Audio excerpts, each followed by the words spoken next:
안녕하세요 여러분. 지금 시간에는 복음에 관한 이야기, 그 중에서도 창조에 관한 이야기, 그 중에서도 이번 시간에는 하나님의 창조 계획에 대한 이야기를 하려고 합니다. 먼저 창세기 1장 27절 28절 같이 읽도록 하겠습니다.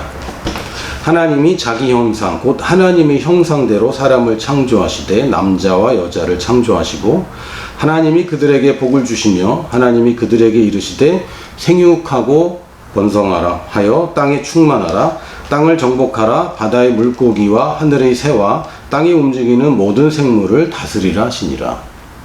아멘. 하나님께서는 인간을 영적인 존재로 만드셨고 하나님 만드신 것에는 목적이 있습니다.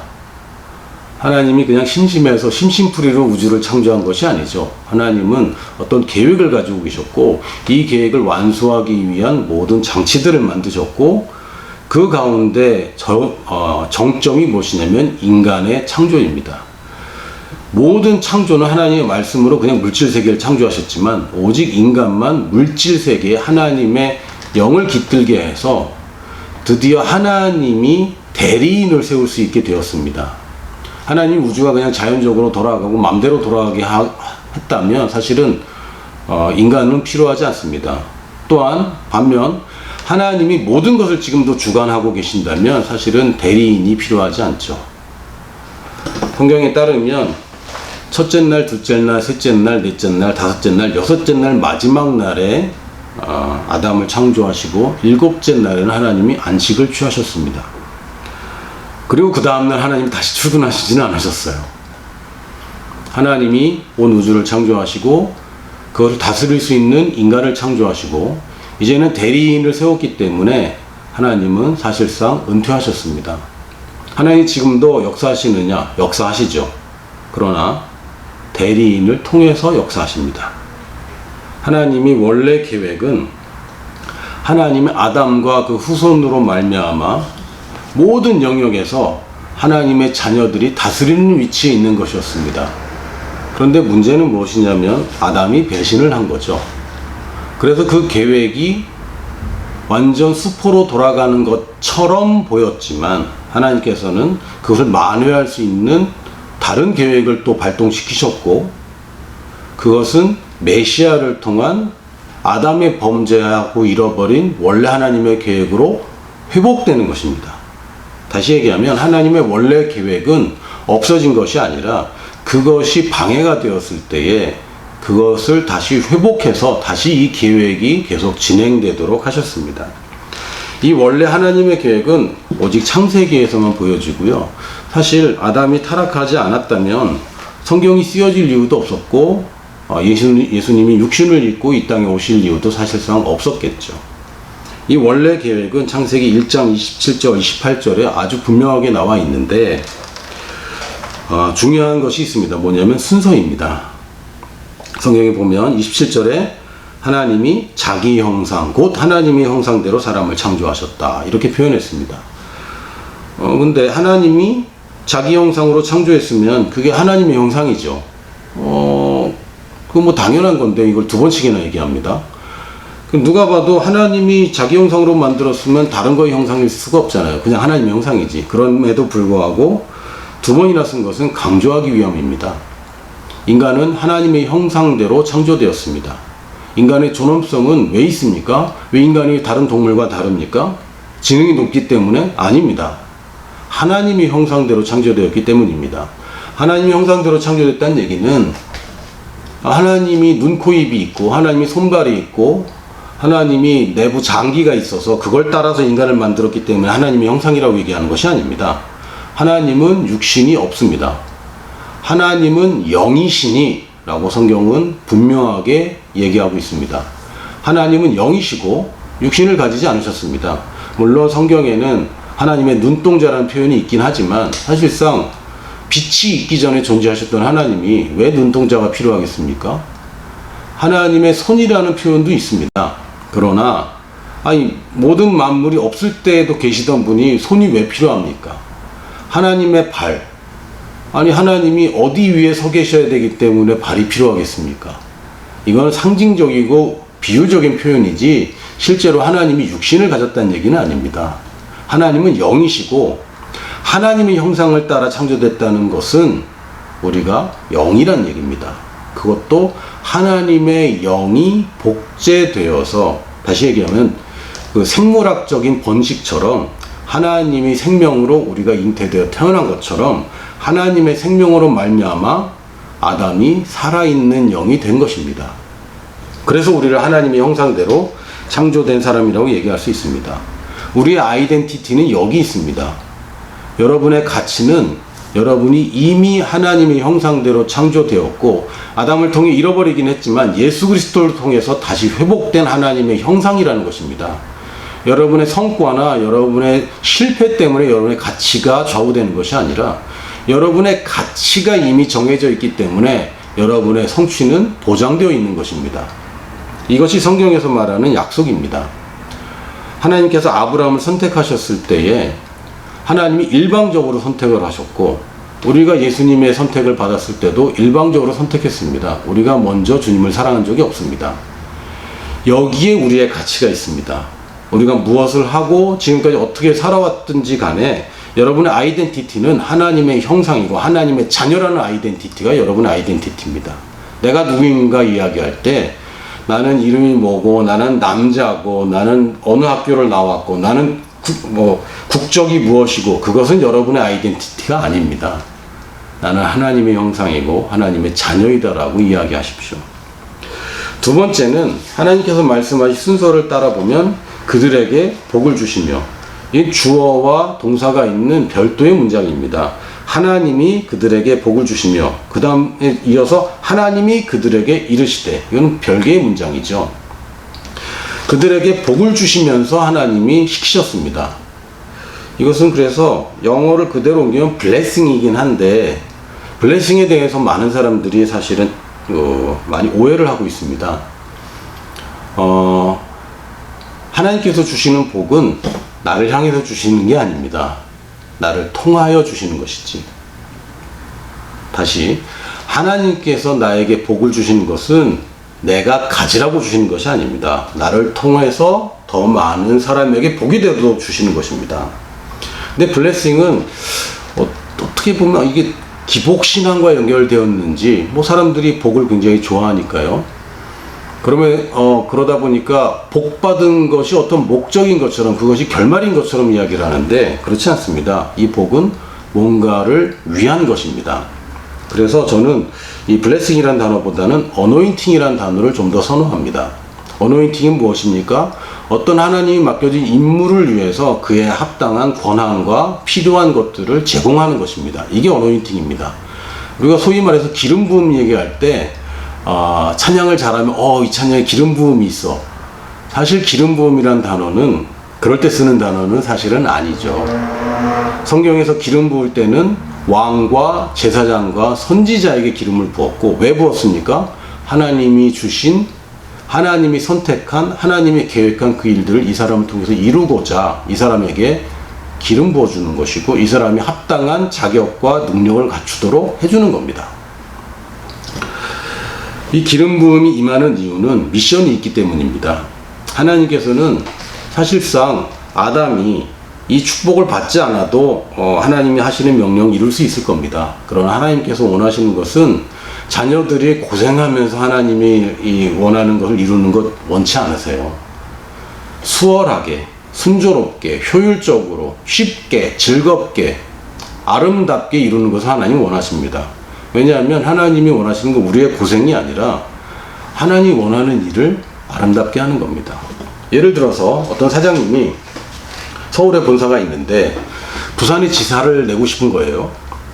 근데 이제 합당한 사람을 찾다 보니까 어떤 자원자가 나와서 사장님, 제가 부산에 지사를 내겠습니다. 제가 가서 개척을 하겠습니다. 할 때 사장님이 마음에 드는 거예요. 보니까 잘할 것 같고. 그래서 이제 그래, 네가 부산에 가서 우리 지사를 개척해라. 근데 차비는 못 줘. 그리고 거기에 대한 활동비는 못 줘. 네가 그냥 개척해야 돼. 알아서 해야 돼. 어쨌든 넌 돈 없어도 걸어갈 수 있는 거고, 뭐 지금 네가 가진 돈을 다 쓰면서라도 어쨌든 해낼 수 있을 거야. 넌 능력이 있으니까. 라고 얘기한다면 그 사장님은 실제로 부산에 개척하는 것을 원하는 게 아니죠. 만약 그렇게 원하면서도 그런 태도와 그런 그 오더를 내린다면 그 사장님은 그 바보이거나 아주 악하거나 아니면 이상한 사람입니다. 하나님은 바보도 아닙니다. 아멘. 하나님은 악하지도 않습니다. 그리고 하나님 이상한 분도 아닙니다. 하나님이 아담에게 어떤 명령을 주실 때는 그 명령을 어렵게 이룰 만큼 그런 명령을 주시는 것이 아니라 아담에게 복을 주셔서 그 일들을 더 잘할 수 있게 해주는 겁니다. 제가 어렸을 때는 그 중국 무술 영화, 소림사 영화가 굉장히 사람들이 많이 보는 영화 중에 하나였습니다. 뭐 이소룡, 성룡 뭐 이런 분들이 굉장히 우리 선망의 대상이었고 저희들이 많이 따라했습니다. 그런 영화 보면 소림사에서 무술을 연마하는 사람들이 이제 손을 막 단련해서 손바닥으로 벽에다가 못을 박죠. 근데 사실 이거 누구나 다 할 수 있습니다. 단련만 하면. 5년, 어떤 사람 뭐 10년이 걸릴 수도 있고, 단련의 양이나 체질에 따라서 좀 다르겠지만, 어쨌든 이 손을 계속 단련하면요, 이 손으로 벽에다가 못을 박을 수 있습니다. 이건 누구나 할 수 있습니다. 시간과 노력만 있고 의지만 있으면 누구나 다 할 수 있습니다. 그런데 아무도 그렇게 안 하죠. 왜요? 망치가 있으니까요. 망치가 있는 이유는 알아요. 인간이 손으로 못을 박을 수 있는 거 압니다. 그러나 그러다가는 못 하나 박느라고 인생을 낭비하게 되잖아요. 그걸 원하는 건 아니지 않습니까? 그래서 망치가 있으면 망치로 박는 겁니다. 누군가가 못을 박기를 원한다면 망치를 구하는 게 훨씬 더 유리합니다. 그거는 상식적인 겁니다. 그리고 만약에 이 사람 직업이 목수라면 이제는 그냥 손으로 하는 망치가 아니라 컴프레셔로 이제 하는 그 네일건 있잖아요. 이걸로 하는 게 훨씬 좋은 거죠. 왜냐면 이 사람은 집 짓는 게 업인 거고 빨리 더 정확하게 아름답게 집을 짓는 게 목적이기 때문에 그에 걸맞는 도구를 얻는 것은 당연한 것입니다. 어노인팅을 얘기할 때 여러분이 맡게 된 사명을 생각하면 어노인팅은 따라올 수밖에 없습니다. 하나님이 어노인팅 기름 부음을 주지 않고 하나님 축복하지 않으면서 여러분을 사지로 내몰지 않습니다. 그러나 여러분이 가끔 가다가 1년에 한 번 집에다 못을 박는 수준이라면 여러분 망치 하나로 족한 것 뿐입니다. 그래서 하나님의 나를 기름 부으시고 뭐 대단한 은사를 원하고 아니요, 그럴 필요 없어요. 여러분이 은사가 필요한 일을 시작하면 됩니다. 은사는 따라올 수밖에 없어요. 하나님이 그것을 원하는 한 하나님이 안 주면 손해입니다. 하나님이 아담에게 복을 주지 않으면 아담이 그럼에도 불구하고 하나님 명령을 준행할 겁니다. 그러나 하나님 원하는 거는 그렇게 어렵게 힘들게 아담 고생하면서 아주 극적으로 힘들게 고생하고 눈물 흘리고 땀 흘리고 그러면서 이뤄내는 거 아닙니다. 하나님은 아담이 풍요롭고 안전하게 그리고 즐겁게 살길 바라시는 것이 부모님의 마음입니다. 그리고 하나님께서 미션을 주십니다. 아이덴티티가 먼저, 두 번째가 어노인팅, 세 번째가 미션입니다. 이거 약자로 하면 IAM이 되는 거죠. 여러분 외우시라고 쉽게 한 거예요. 블레싱으로 하면 IBM이 되는데 이게 특정 회사 로고가 돼서 제가 고민을 했거든요. 그래서 IAM, 아이덴티티, 어노인팅, 미션 이렇게 외우시면 됩니다. 성경 내용 중에 미션의 양이 제일 많습니다. 이 창세기 1장 27절, 28절만 봐도 아이덴티티 한 문장, 어노인팅 한 문장, 미션은 5가지예요. 이게 훨씬 양이 많습니다. 그러다 보니까 우리가 성경을 부분적으로 읽으면 미션 부분을 많이 읽을 수밖에 없습니다. 그래서 사람들이 착각해요. 그러나 여러분 순서는 IM으로 가야지 미션이 먼저고 그러면 어노인팅이고 그러면 아이덴티티가 변한다고 여러분이 성경을 읽기 시작하면 이거는 다른 종교랑 다를 게 없습니다. 하나님이 원하는 이걸 해야 돼. 그래야 하나님이 너를 복 주셔. 그리고 이런 걸 잘하다 보면 너는 좋은 사람이 되는 거야. 이거는 불교죠. 불교에서 저는 그렇게 배웠습니다. 그러나 성경은 그렇지 않습니다. 은혜의 복음은 하나님이 나의 아이덴티티를 변화시켰기 때문에, 그리고 하나님이 나한테 어노인팅을 줬기 때문에 내가 미션을 수행할 수 있게 되는 겁니다. 심지어는 구약에서 십계명을 이야기할 때도 십계명의 첫 번째를 사람들은 너는 나 외에 다른 신을 내게 두지 말지니 요걸로 합니다. 그거는 십계명의 가장 먼저가 아닙니다. 십계명의 가장 먼저는 내가 누구야? 내가 너한테 뭘 해줬어? 너는 이제 어떤 사람이 됐어? 요게 먼저입니다. 내가 너희들 포로되었을 때 구출해내는 여호와야. 내가 너희들을 구출하기 위해서 이런 일을 했어. 그리고 너희들은 이제 나의 백성이 되었고, 이제는 노예가 아니라 자유인이 되었고, 내가 너희의 신이 되었다. 이게 먼저고, 그러니까 너희는 나 외에 다른 신 두지 마. 여러분, 하나님 말고 다른 신 자꾸 섬기고 싶으세요? 그렇지 않잖아요. 십계명이 굉장히 어렵고 사람들을 옥죄기 위한 그런 율법이 아닙니다. 아이덴티티가 먼저고, 받은 축복을 두 번째로 생각하면 세 번째의 미션은 당연한 결과이고, 이것은 그냥 선택의 여지가 없는 이렇게 사는 것이 당연한 것이고 자연스러운 결과입니다. 살인하지 말라. 여러분, 살인하고 싶으세요? 정말 이 마음속에 깊숙이 누군가를 계속 살인하고 싶다면 여러분, 강의 듣는 걸 중단하시고 바로 상담을 하셔야 됩니다. 아이덴티티가 먼저, 그리고 거기에 따른 어노인팅이 먼저, 그리고 나서 하나님께서는 미션을 주십니다. 이것이 신약에 오면 사도행전 1장 8절에 보면 오직 성령이 너에게 임하시면, 아이덴티티가 먼저죠.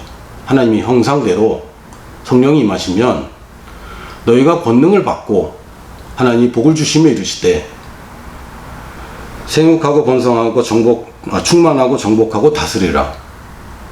땅끝까지 이 복음을 전하는 것. 똑같은 구조입니다. 내가 누구인가가 먼저, 그래서 하나님께서 내게 주신 것이 두 번째, 그래서 이제 내가 미션을 받는 것입니다.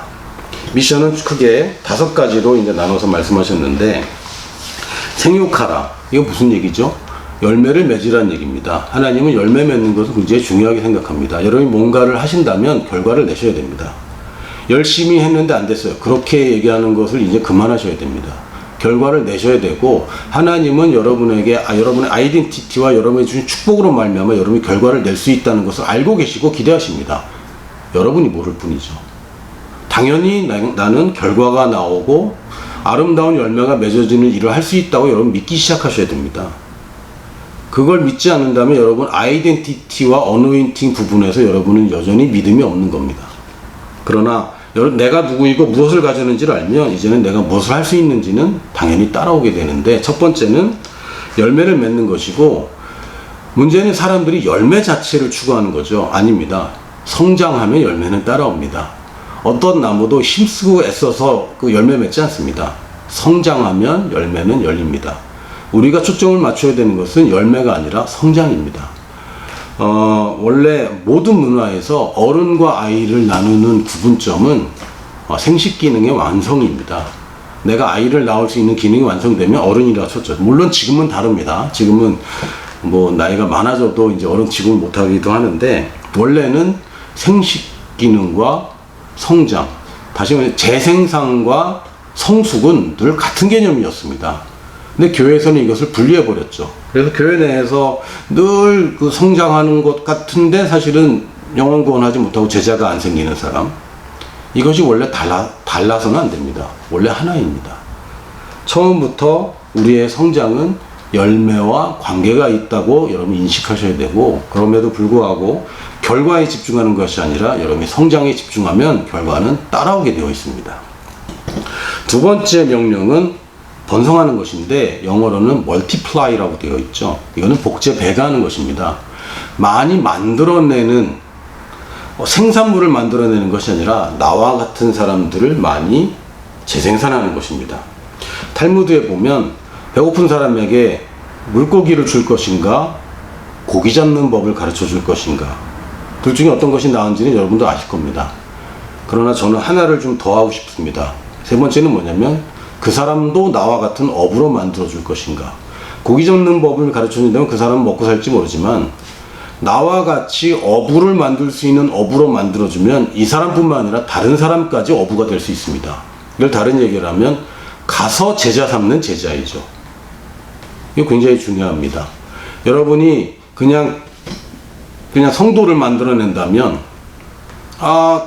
많이는 만들어질지 모르지만 여러분은 여전히 혼자 일하게 될 겁니다. 그것은 생물학적인 원리에도 맞지 않고 하나님이 원하시는 그림도 아닙니다. 여러분은 여러분과 같은 사람들을 만들어내는 겁니다. 내가 제자가 되고 제자가 된 내가 제자를 또한 만드는 겁니다. 이게 연쇄작용으로 계속 나와야 됩니다. 이걸 다른 말로 하면 Training for Trainers, T4T라고도 얘기할 수 있습니다. 나는 운동선수를 만드는 게 아니라 트레이너를 만드는 겁니다. 누구와 같은? 나 같은 트레이너. 내가 트레이너인데 나는 트레이너를 재생산하는 겁니다. 다시 얘기하면 사범대학 교수가 되는 거죠. 선생님을 만드는 선생이 되는 겁니다. 그리고 세 번째는 땅에 충만한 것인데, 우리가 충만을 생각하면 자꾸 뭔가 꽉 차는 느낌이고 위로 올라가는 느낌인데요. 성경에서 말하는 충만은 옆으로 퍼져나가는 것입니다. 땅에 충만하는 말을 다른 말로 하면 빈 곳을 채우라 라고 생각하면 됩니다. 빈 곳이 있는 한 충만하지 않습니다. 바벨성을 만들고 바벨탑을 쌓았던 사람들은 흩어짐을 면하자 그랬습니다. 그러나 하나님이 그걸 기뻐하지 않으셨죠. 그냥 뭉쳐 살고 우리끼리 잘 살자. 이거는 그리스도인의 방향성이 아닙니다. 여러분이 제자를 만드는 제자가 됐다면 여러분은 그 교회에 있어서는 안 되고 타 교회로 가서도 안 됩니다. 여러분이 가야 될 곳은 교회가 없는 곳입니다. 여러분이 이제 성숙하고 열매 맺는 사람이 됐다면 여러분이 열매 맺어야 되는 곳은 누군가 다른 열매 맺는 사람들이 모여 있는 곳이 아니라 아무것도 열매가 없는 그곳이 여러분의 방향성입니다. 당장 지금 가라는 얘기가 아니라 그것을 향해서 여러분이 성숙하고 훈련받고 제자를 삼기 시작해야 되는 것이고, 그런 사람들이 가서 그것을 채우는 것입니다. 이건 비즈니스 원리에서도 마찬가지입니다. 블루오션이라는 거죠. 빈 곳을 가야 여러분의 가치가 올라갑니다. 무역의 원리도 마찬가지입니다. 무역은 어떻게 합니까? 싼 곳에서 싸게 사서 비싼 곳에서 비싸게 파는 겁니다. 바닷가에서 소금을 사면 바닷가에서 파는 게 아니라 바다와 먼 곳에 가서 소금을 파는 것입니다. 여러분이 크리스찬입니까? 교회 내에 있는 크리스찬이 아니라 여러분 세상 가운데 있는 크리스찬이어야 여러분의 가치가 있는 것입니다. 여러분 교회의 빛이 아니라 교회의 소금이 아니라 세상의 빛이고 세상의 소금입니다. 우리의 방향성은 빈 곳을 채우는 것입니다. 네 번째는 정복하라고 했습니다. 칼과 총과 무력으로 돈으로 정복하는 게 아니라 여러분의 믿음으로 정복하는 것이고, 이것은 여러분이 가져야 될 태도입니다. 수비자는 우리의 부르심이 아닙니다. 지켜내는 것은, 방어하는 것은 우리의 부르심이 아닙니다. 겁먹고 우리의 목표를 계속 타협하는 것은 하나님이 원하시는 그림이 아닙니다. 우리는 정복자이고 갈렙을 가리켜서 영이 다른 사람이라고 얘기했습니다. 우리는 그런 영을 가진 사람입니다. 정복자의 영을 가졌고, 또 신약에서는 넉넉히 이긴다고 한글 성경에서 번역되었지만 영어에서는 more than conquerors라고 되어 있죠. 정복자보다 더한 사람들입니다. 우리는 정복자의 마인드를 가지고 있는 사람이고 그 스피릿으로 사는 사람들입니다. 우리는 수비자가 아닙니다. 수비자가 지지 않을지는 모르지만 이길 수는 없죠. 우리는 이기기 위해서 이 땅에 살고 있는 사람입니다. 그런 태도를 가지시면 됩니다. 그리고 우리가 다스리게 되는데, 이것은 군림하라는 얘기가 아닙니다. 우리가 큰 교회를 세워서 더 높아지고 나를 따르는 사람들이 많아지고 좋은 겁니다. 나쁜 거 아닙니다. 그러나 그것이 하나님께서 말씀하시는 것이 아니라 다스리는 것은 책임지는 것을 말하는 겁니다. 우리가 왜 리더의 말을 들어야 됩니까? 그 사람이 책임질 거기 때문에. 그리고 나는 책임지지 않을 거기 때문에. 여러분이 책임을 지기 시작하면 여러분은 리더가 되는 것입니다. 여러분이 하지 않은 일까지 여러분이 책임진다면 여러분은 그 일의 리더가 되는 겁니다. 책임지지 않으면서 리더가 될 수는 없어요. 여러분이 다스리는 것은 정복한 그것을 끝까지 책임져서 여러분이 드디어 여러분보다 약한 사람들, 갓 태어난 사람들을 이제 열매 맺도록, 그리고 또한 이 사람들이 제자 삼는 제자가 되도록 도와주는 겁니다. 어떻게? 책임지고. 그렇게 되면 거기가 또 이제 변화되죠. 그럼 여기서 생육하고 번성하고, 거기서 또한 빈 곳을 찾아서 땅에 충만하여지고, 이것을 정복하고 다스리면 여기서 또 생육하고 번성하고, 거기서 또 빈 곳을 채우고, 빈 곳을 채우면 거기서 정복하고 다스리고, 이 일이 계속되는 겁니다. 이것이 원래 하나님이 우리에게 주신 미션입니다. 그리고 미션이란 단어가 한국말로 선교로가 번역되는데, 현재의 선교도 이거랑 다르지 않죠. 지금 여러분이 선교에 대한, 그리고 여러분 인생의 미션을 가지신 분이 있다면 첫 번째 단계인 성장하는 데 집중하셔야 됩니다. 그리고 여러분이 제자를 만드는 것을 하셔야 됩니다. 제자를 만들 수 있는 사람이 빈 곳을 채울 수 있고, 그것을 정복할 수 있고 다스릴 수 있습니다. 그것을 우리가 쉽게 선교라고 이야기합니다. 자, 오늘 이 시간은 조금 길어졌는데 여기서 마치고요. 다음 시간에는 창조에 관한 이야기는 여기서 마무리하고, 다음 시간에는 타락에 관한 이야기를 시작하려고 합니다. 다음 시간에 또 만나요.